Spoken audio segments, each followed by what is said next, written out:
अस्सलाम वालेकुम दोस्तों। इस वीडियो में आपसे जनरल नॉलेज के 5 सवालात पूछे जाएंगे जो अमूमन हर इम्तिहान में पूछे जाते हैं। प्यारे दोस्तों, अगर आपने अभी तक मेरे चैनल को सब्सक्राइब नहीं किया है तो अभी कर लीजिए और इस घंटी को जरूर दबाएं। चलिए शुरू करते हैं वीडियो को। सवाल नंबर 1, एक मील में कितने किलोमीटर होते हैं?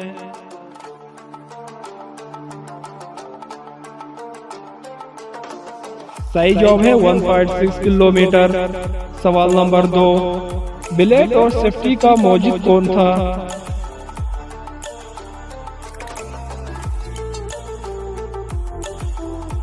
सही जवाब है जिलेट। सवाल नंबर 3, उड़न मछली कितने फीट तक उड़ सकती है?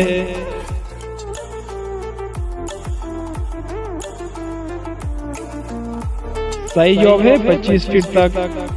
सवाल नंबर 4, हवा में 2 गैसें सबसे ज्यादा पाई जाती है, वो कौन सी है?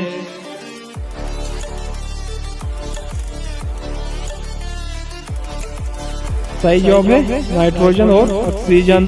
सवाल नंबर 5, प्रोटीन का लफ्ज़ी माने क्या है?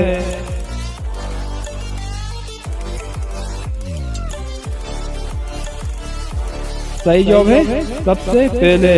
सवाल नंबर 6, कौन सा विटामिन की कमी की वजह से गंजापन होता है?